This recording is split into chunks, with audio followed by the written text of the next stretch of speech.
Vamos começar.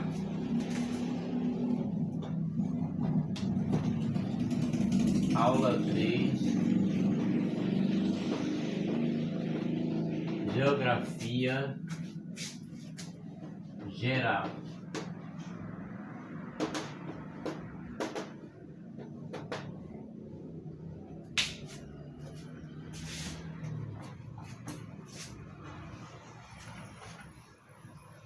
Projeções,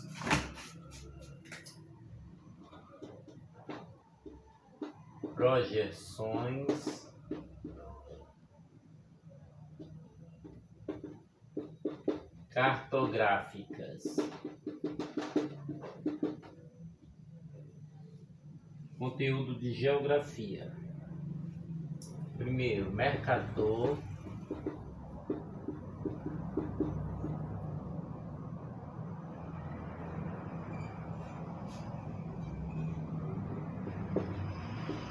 Arno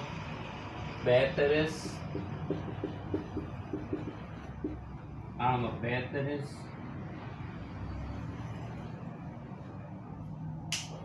Vamos deixar a base para que possamos continuar. No século XVI, o mundo foi posto de cabeça para cima. As navegações, a conquista do Novo Mundo, o domínio sobre o caminho marítimo para as Índias Orientais, tudo isso consolidava a supremacia da Europa sobre o mundo conhecido. Os mapas confeccionados no primeiro ano daquele século já colocavam sistematicamente o norte no topo, trocando a antiga posição subalterna da Europa por uma posição superior. Os europeus podiam começar a olhar o mundo de cima para baixo. Mercator é o codinome latino do holandês Gerard Kramer. Portanto, Mercator era Gerard Kramer.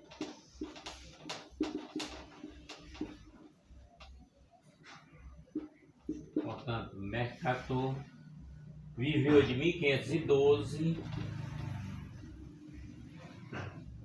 a 1594.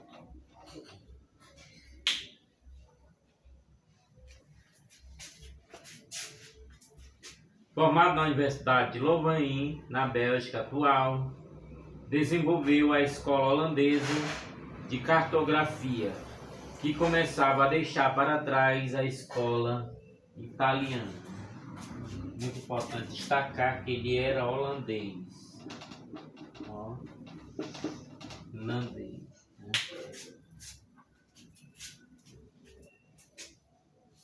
No momento em que a Holanda assumia a primazia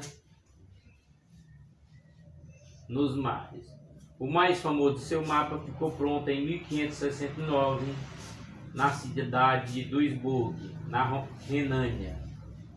Era um planisfério original baseado numa nova projeção que entraria para a história da cartografia, eternizando o nome de seu autor. A palavra Atlas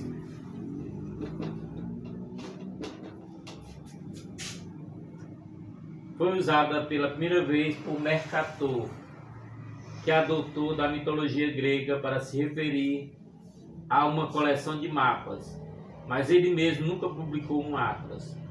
Todos seus mapas foram editados isoladamente. A projeção de Mercator é uma projeção cilíndrica. Projeção cilíndrica.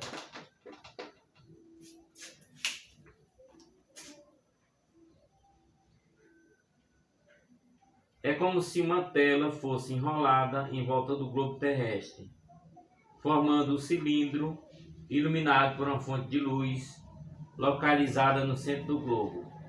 A imagem dos continentes projetada na tela originou o planisfério.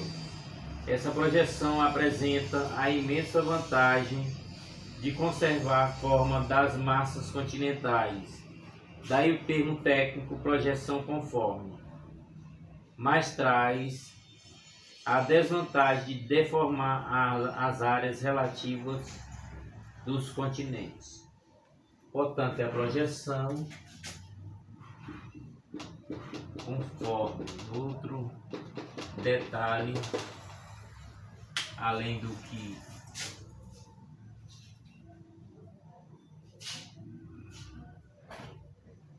assim, à medida que aumenta a distância do equador terrestre, onde está o foco da projeção, aumenta as áreas relativas.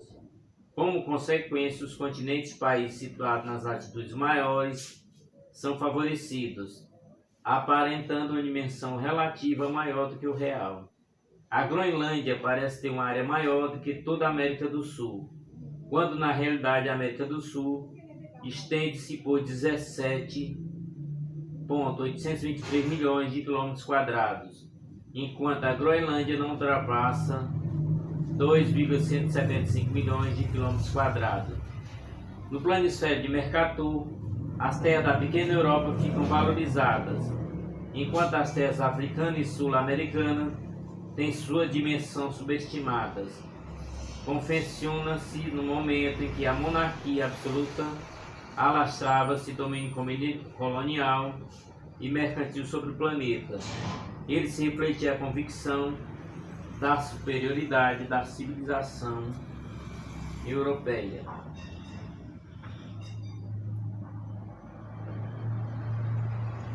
Agora prestemos atenção na projeção de Arnold Peters.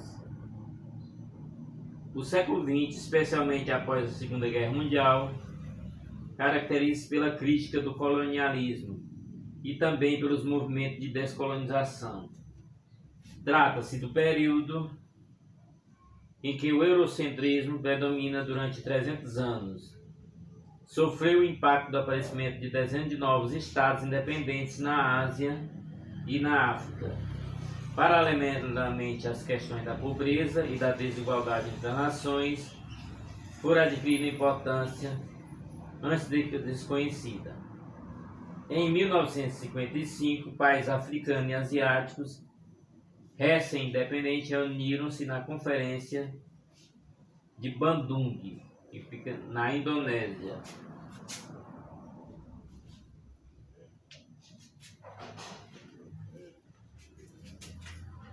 Em 1955, Conferência de Bandung,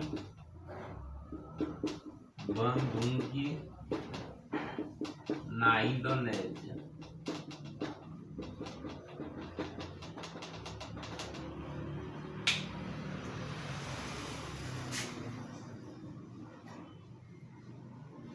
Era o início do percurso que conduziria à formação do movimento dos não alinhados, numa tentativa de criar um novo polo de poder à margem das superpotências da Guerra Fria. Estados Unidos versus União Soviética. Uma das velhas potências europeias, a expressão terceiro mundo surgiu desse processo. Os países subdesenvolvidos do hemisfério sul procuravam lançar luz sobre a desigualdade da distribuição mundial da riqueza. A projeção, tornada mundialmente famosa pelo professor alemão Arnold Peters, no início da década de 70, espelha as preocupações dessa parte do mundo e sedimenta cartograficamente as reivindicações de maior igualdade entre os estados. Portanto, Arnold Peters, ele era alemão. Também é outro detalhezinho que poderá ser importante.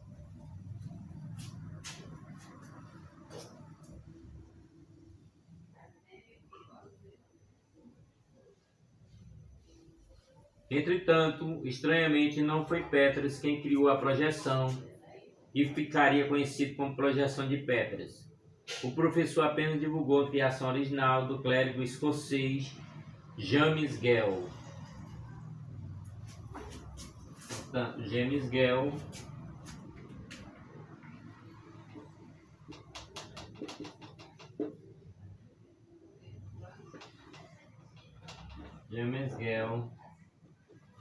1808 a 1895. Era da Escócia, né?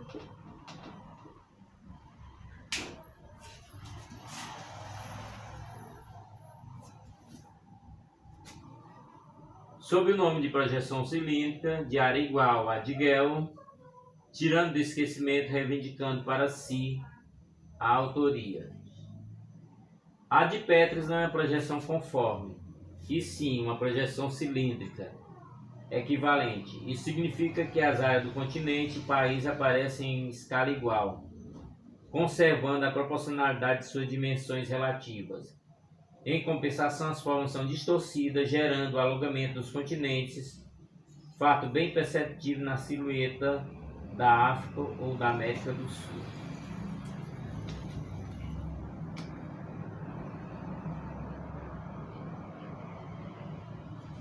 Bem, a gente pouco tempo tira para observar os mapas, né? A gente pouco observa sobre os mapas. O planisfério de Petris não é mais verdadeiro ou mais falso que o de Mercator. Resulta de uma operação política e ideológica de outro tipo, destinada a concorrer com a imagem tradicional e dominante do mundo.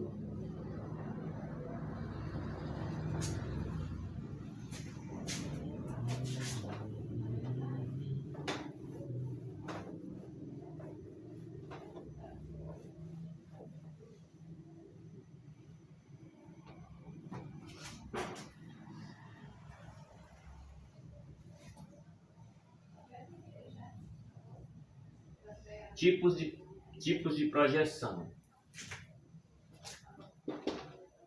Tipos de projeção. É onde nós vamos exercitar. Cilíndrica, cônica,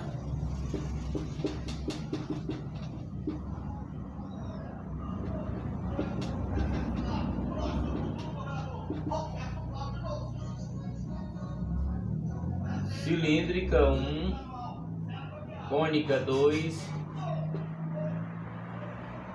pronto, 1 cilíndrica, 2 cônica, 3 azimutal. Se precisar anotarmos alguma coisa, já está cada projeção do seu número. Projeção cilíndrica. Tanto o planisfério de Mercator como de Petris foram elaborados a partir da projeção cilíndrica, idealizada pelo próprio Mercator. Essa projeção consiste em projetar a superfície terrestre, os paralelos e meridianos sobre um cilindro. A de Mercator é uma projeção cilíndrica conforme, ou seja, conserva a forma dos continentes, direção e ângulos. A projeção de Petris é cilíndrica, de área igual, pois não mantém as formas, direções e ângulos, mas preserva as áreas dos continentes.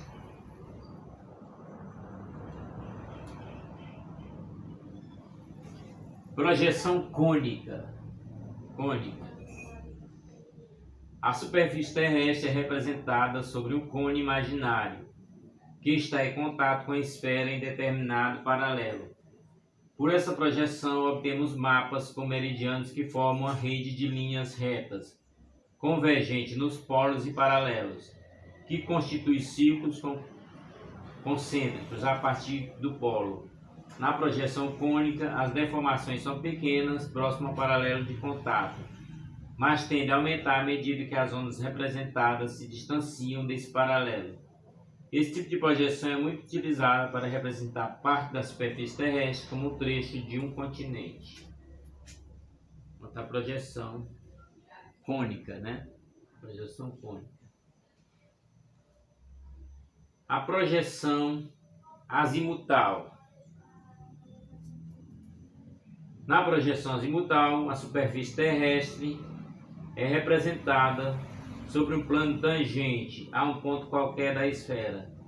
Esse ponto que tangencia ocupa sempre o centro da projeção. No caso de plano ser tangente ao polo, os paralelos aparecem representados por círculos concêntricos, que têm o polo como centro e os meridianos como raios, todos convergindo para o ponto central ou de tangência, o polo. Nesse tipo de projeção, as deformações são pequenas nas proximidades do ponto de tangência, mas aumenta à medida que nos distanciamos dele. A projeção azimutal é usada para representar as regiões polares e suas proximidades, e quando se quer colocar um país na posição central, tornando possível o cálculo da distância entre esse país e qualquer ponto da superfície terrestre. Portanto, a projeção cônica, né, e a projeção azimutal.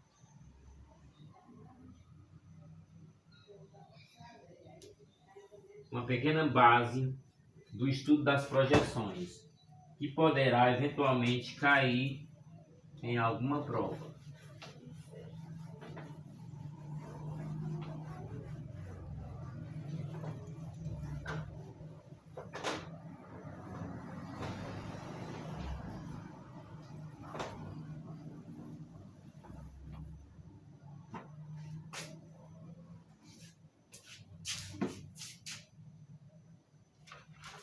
Vamos continuar a nossa grande enciclopédia do século XXI, do Frota Cursos. E vamos entrar no pequeno assunto: fusos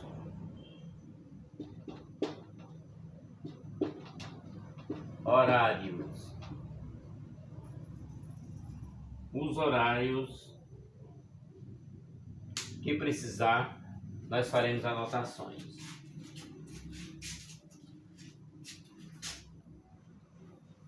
Desde a antiguidade, o homem percebeu que os dias e as noites se sucedem. Esta sucessão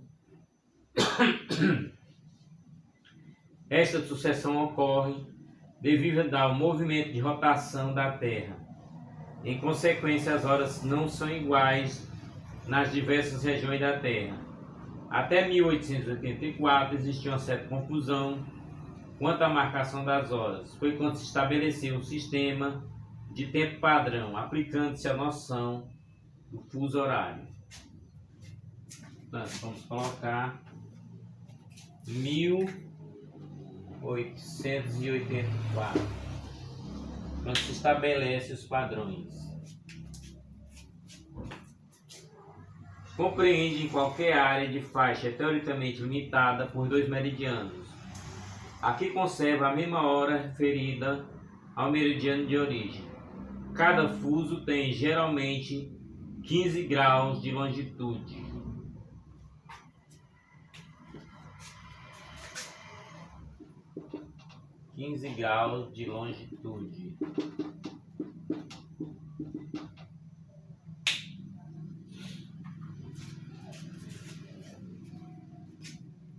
Cujo centro é o meridiano de longitude exatamente divisível por 15 graus. Como o ciclo terrestre tem 360 graus e o movimento de rotação executado em 24 horas, temos 360 dividido por 24.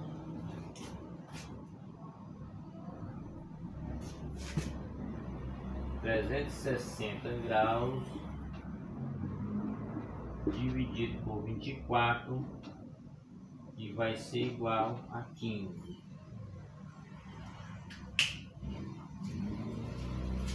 O que significa que cada hora do globo se acha situado na faixa de 15 graus. Os fusos são referidos ao meridiano internacional de origem zero. Vamos anotar aqui. De origem zero.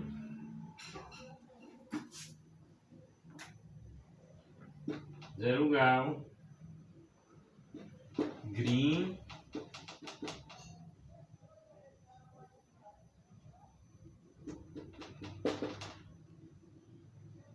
Wish. Bem como ao antimeridiano, que é 180 graus, em torno do qual está a linha de mudança da data. Devido ao movimento do planeta do Ocidente para o Oriente, de 0 a 180 graus, este ou leste, as horas aumentam. De 0 a 180, ao oeste ou leste diminui. De Londres a Brasília são 3 fusos. Assim, quando é meio-dia em Londres, são 9 horas em Brasília. Por outro lado, havendo 4 fusos entre Londres e Teherã. Por exemplo, meio-dia em Londres equivale a 16 horas em Teherã. Portanto, vamos colocar aqui o antimeridiano. Antimeridiano 180 graus.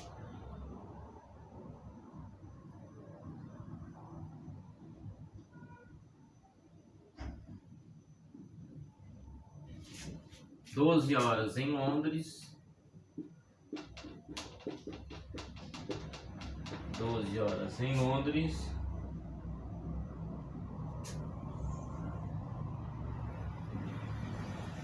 9 horas em Brasília.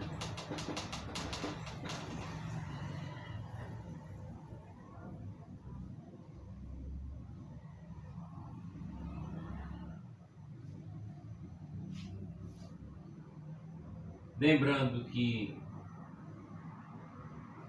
são 16 horas no Irã.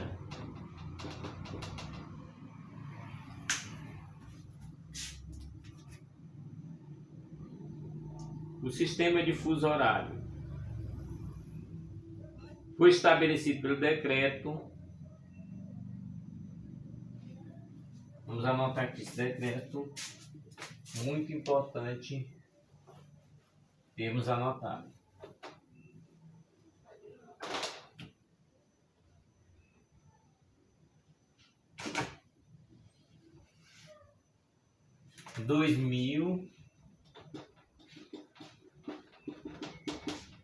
Decreto 2784,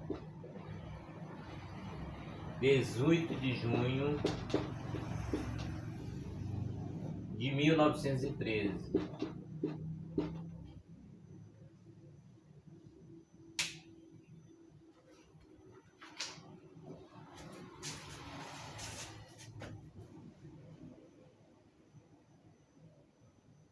Define igualmente a hora legal, a qual também é chamada hora oficial, é intervalo de tempo igual para um determinado fuso horário. Já a hora local é a hora referida ao meridiano local, comparado com a hora referida ao meridiano de um fuso horário, ou meridiano de Greenwich. É preciso que se saiba que a hora de cada fuso tem em seu meridiano limites teóricos. Em outras palavras, a hora é aparente. Nem sempre uma linha imaginária sobre um país pode marcar sem embaraço um limite horário indiscutível. Se não, vejamos, o meridiano de 45 graus que marca no Brasil, o fuso de 3 horas, cortaria no seu limite oriental os estados do Ceará, Rio Grande do Norte, Paraíba, Pernambuco, Alagoas e Sergipe. O que significaria para cada um desses estados uma diferença horária ao longo do meridiano de 45 graus. Dados os problemas que resultariam, daí para facilitar a questão, convencionou que se nesse caso o fuso de 2 horas, o qual engloba as ilhas oceânicas do Brasil, não incorpore aquela parte do continente entregando ao fuso de 3 horas. Igualmente, esse meridiano de 45 graus, no seu limite ocidental, cortaria Amapá, Pará, Mato Grosso, Goiás e Paraná, Santa Catarina e Rio Grande do Sul. Ficou também convencionado que o limite coerente do fuso de 3 e 4 horas deveria passar pela linha que de norte para sul deixaria todo o Amapá para este, em seguida seguindo pelo rio Xingu, até encontrar a geodésica que divide o Pará e o Mato Grosso, continuando por essa divisória até o rio Araguaia, pelo qual prosseguiria deixando os estados Mato Grosso e Mato Grosso do Sul, para o fuso de 4 horas, e finalmente cedendo os estados do Paraná, de Santa Catarina e Rio Grande do Sul para o fuso de 3 horas. De igual maneira, muitos países resolveram as suas diferenças horárias conforme as suas peculiaridades e interesses. Exemplo disso é o caso da Argentina, que teoricamente assina um fuso de 4 horas, mas que resolveu ficar situado no fuso de 3 horas, igual ao tempo de Brasília. Quer dizer, muito interessante esse estudo do fuso horário.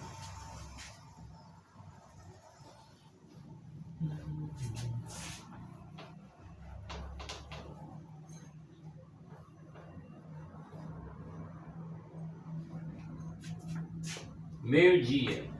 Adota-se por convenção que meio-dia aparente local equivale ao momento em que o Sol estiver no seu ponto mais alto do céu. Diferenças de fuso horário. Pelo efeito administrativo, os países que têm seu território atravessado por mais de um fuso horário adotam um ou mais horários formais para facilitar a comunicação interna. No Brasil, por exemplo, a cidade de Recife, capital de Pernambuco, está no fuso horário de 30 graus, mas adota o horário de Brasília, que está no fuso horário de 45 graus.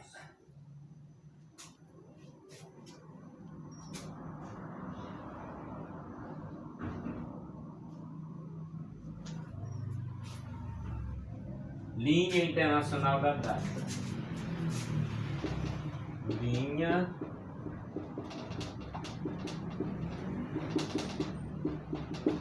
Internacional da Data.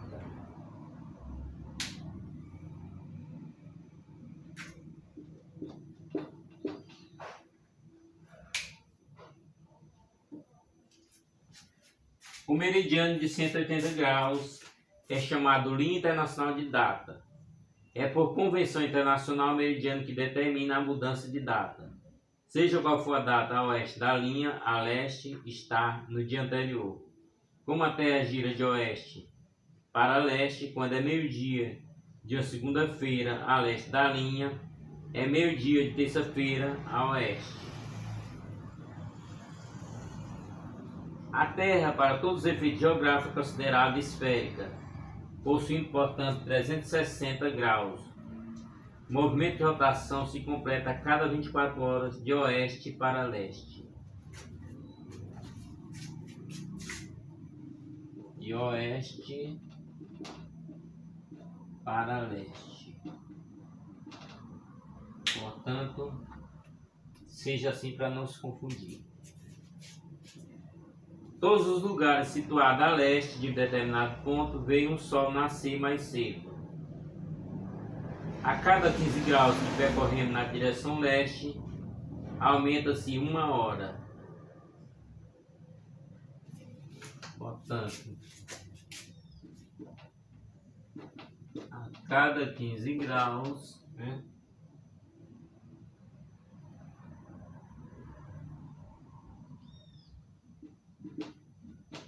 ao leste aumenta 1 hora.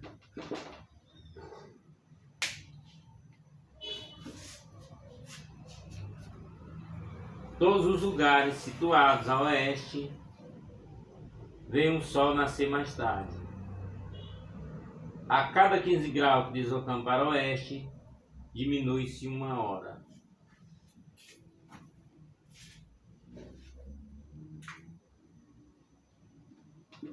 A oeste diminui 1 hora.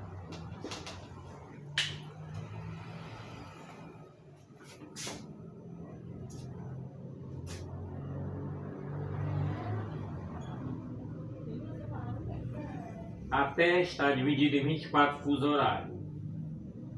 Então, 360 por 24 igual a 15. 24 fusos na Terra. Então 360 dividido por 24 vai ser igual a 15 graus.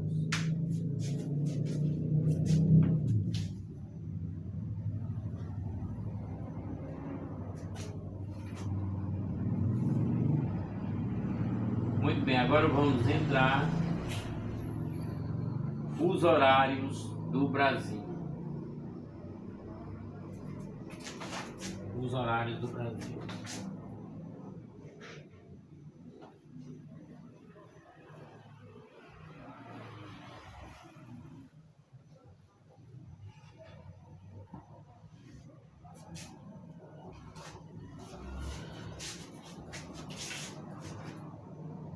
O território do Brasil está localizado a oeste do meridiano de Greenwich. Portanto, o Brasil fica a oeste.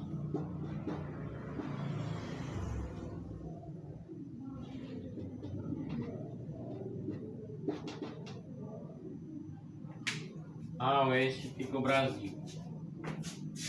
Lembrando que o meridiano de Greenwich, o fuso é 0. Abrangendo o fuso 2, fuso 3, fuso 4, isso quer dizer que, em virtude de sua grande extensão territorial, há sobre o território brasileiro, continental e oceânico, 3 fusos horários, com regiões apresentando desde 2 horas até 4 horas de atraso em relação a Greenwich, que é o fuso 0. Portanto, todo horário sobre o território brasileiro é atrasado em relação à hora GMT.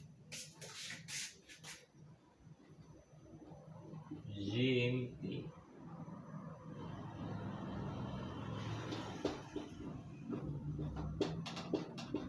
Atraso a GMT. Portanto,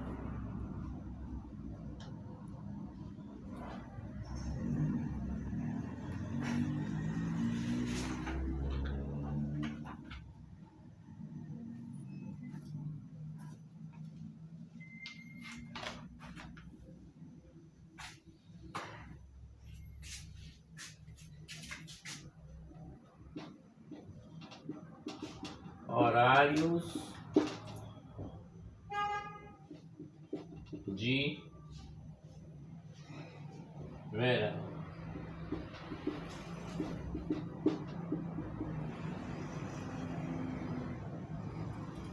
Horários de verão.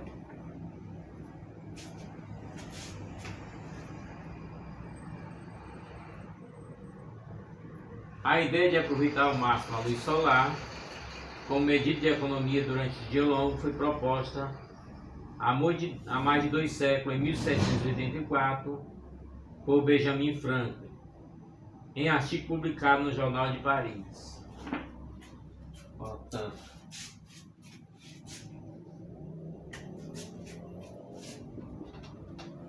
economia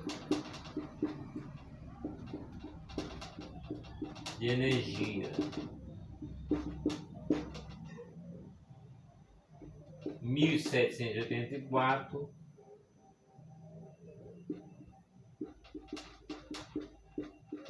Benjamin Franklin.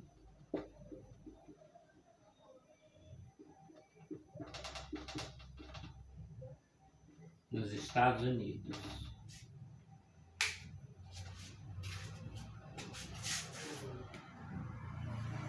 Portanto, a ideia de aproveitar ao máximo a luz solar como medida de economia durante os dias longos foi proposta há mais de 2 séculos, em 1784, por Benjamin Franklin, em artigo publicado no Jornal de Paris. A hora de verão foi utilizada pela primeira vez na noite de 30 de abril e de 1º de maio de 1916, quando todos os relógios da Alemanha e Áustria foram adiantados em 1 hora com o objetivo de obter uma economia que lhe proporcionasse uma vantagem na Primeira Guerra Mundial. Logo em seguida, vários outros países também adotaram. Portanto, 30 de abril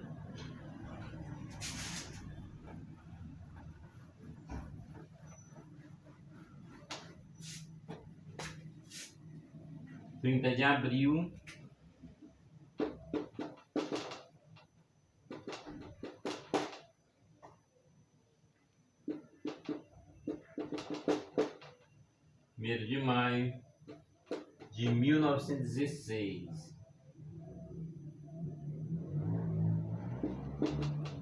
A Alemanha e Áustria adotaram.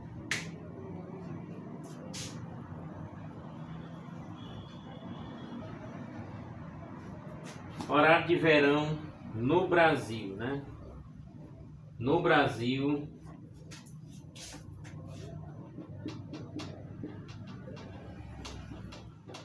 no Brasil, 1985.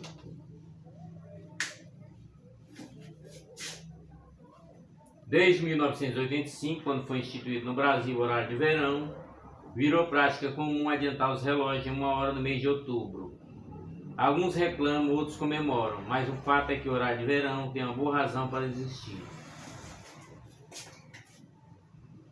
Mês de outubro de 1985.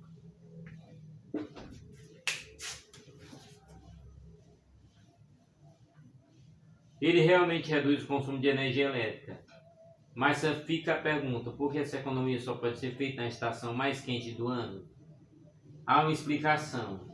Entre os meses de setembro e outubro, muitas usinas hidrelétricas apresentam nível de água mais baixo, decorrência direta da redução da chuva entre o outono e o inverno. Em algumas regiões do país, principalmente no Cerrado, a seca começa em abril e só acaba em setembro. Com isso, o risco de colapso aumenta significativamente, pois não haverá água nas barragens, com energia potencial suficiente para produzir eletricidade. Para que isso não aconteça, adianta-se o relógio em 1 hora, pois dessa maneira todas as atividades cotidianas serão antecipadas, diminuindo assim a utilização da luminosidade artificial, do chuveiro ao passeio público. Acordar 1 hora mais cedo tem mostrado resultado. No período mais crítico do dia, o chamado horário de pico, entre 19 e 22 horas, o país deixa de consumir cerca de 2.400 megawatts. Nesse momento em que milhões de brasileiros voltam do trabalho e ligam diversos aparelhos elétricos, a energia economizada é suficiente para abastecer cidades como Brasília, Vitória e Porto Alegre. Mas onde está a economia se as pessoas não deixam de usar a energia elétrica? Ela acende a luz mais tarde, passa a tomar banho menos quentes, se a temperatura for elevada no período e por aí afora. Tudo isso leva a poupar energia. Mas a redução dos gastos está também fora das casas. Prédios, repartições, comércio e fábricas terminam o expediente ainda durante o dia. E a iluminação nas vias públicas será acionada 1h30 mais tarde que o normal.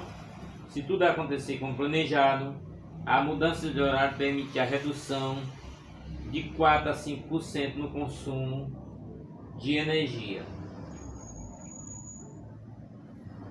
Esse sistema não é adotado em todo o território.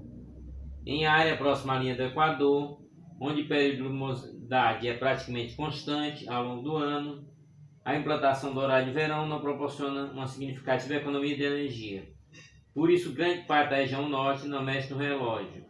Já o estado situado entre a linha do Equador e o Trópico de Capricórnio apresentam dias curtos, período de menor luminosidade natural. Durante o outono e inverno, dias longos, período de maior luz na primavera e no verão. Portanto, ao adiantar o relógio nesse momento, as regiões sul, sudeste, alguns estados centro-oeste e nordeste apresentaram economia de energia. Com essa medida, o governo procura eliminar risco de colapso energético, popularmente chamado de apagão, e todos ganham.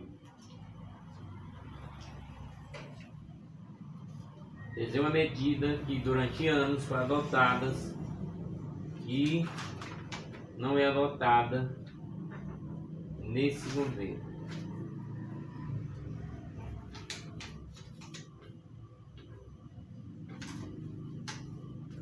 Bem, o que estaremos estudando em nossas próximas aulas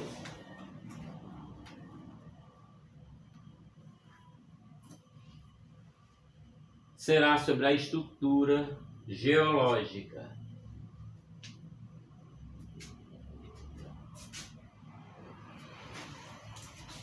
colocar aqui.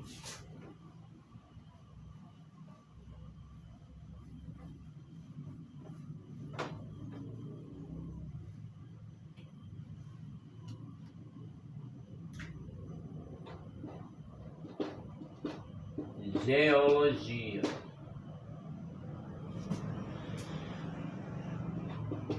Ciência que estuda a estrutura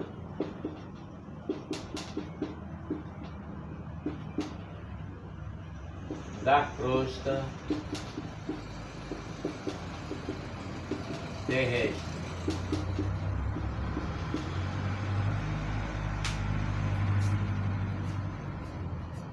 Portanto, como estamos estudando toda a geografia, buscando principalmente as prioridades,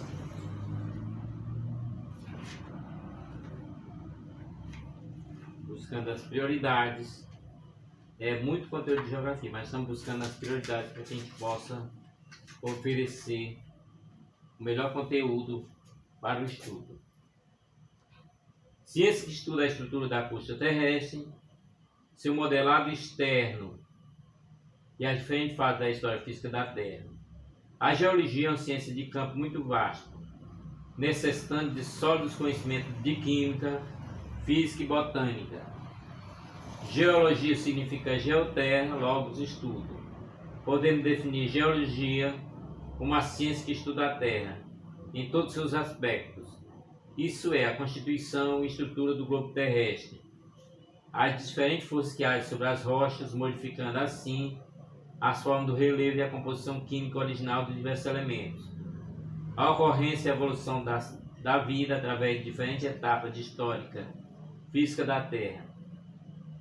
Para André Xilex, a geologia se propõe a descrever e explicar os aspectos da disposição das rochas e da Terra, sobre as quais vive o homem.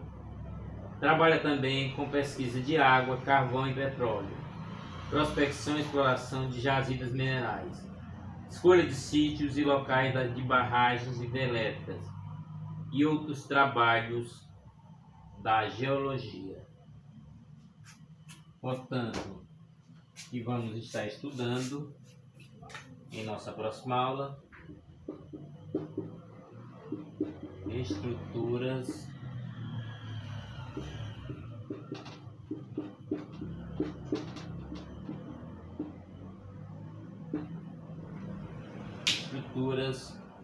geológicas. A geologia moderna lida com escala de tempo estranha à humanidade. Talvez por isso a descoberta e a citação do tempo profundo, ou seja, da grandiosidade temporal da história, do universo do nosso planeta, tenha demorado tanto século para se firmar. Em muito sentido, o tempo profundo desafia a importância da espécie humana. A Terra guarda marcas do seu vasto passado. A história da geologia é um pouco a história da interpretação dessas marcas.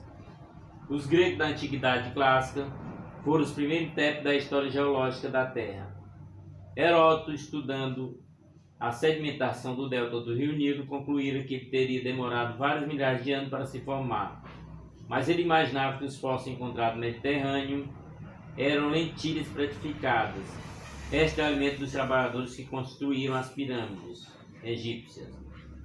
Aristóteles postulava a existência de peixes terrestres nos primórdios da história do planeta e assim explicava a presença de fósseis. Na época cristã, as interpretações sobre o passado da Terra iriam adquirir forte conteúdo religioso. Muitos estudiosos interpretavam os fósseis como um rejeito das primeiras tentativas de Deus para a criação de vida na Terra. No século XVII, um arcebispo irlandês, inspirado em sugestão bíblica, calculou que a Terra teria sido criada há 4.004 anos antes de Cristo, dia 26 de outubro às 9 horas.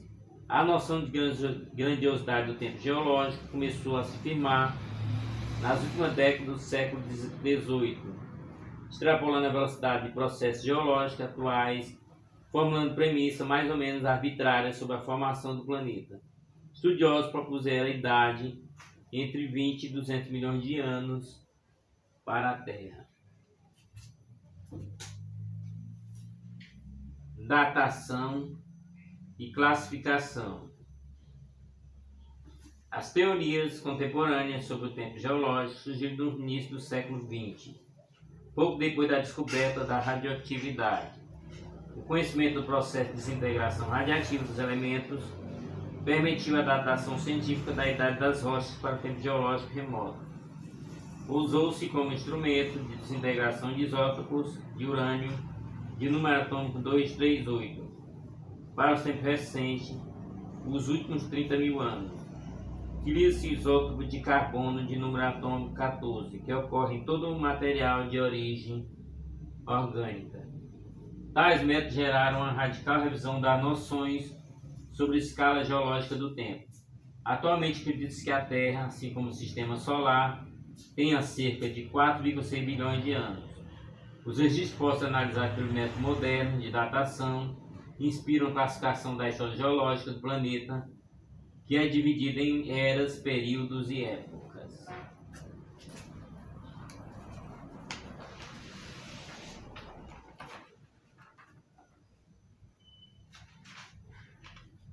Portanto, nossa próxima aula será sobre as eras geológicas. Fiquem atentos para o nosso próximo vídeo, para a nossa próxima aula. Fiquem todos com a proteção de Deus.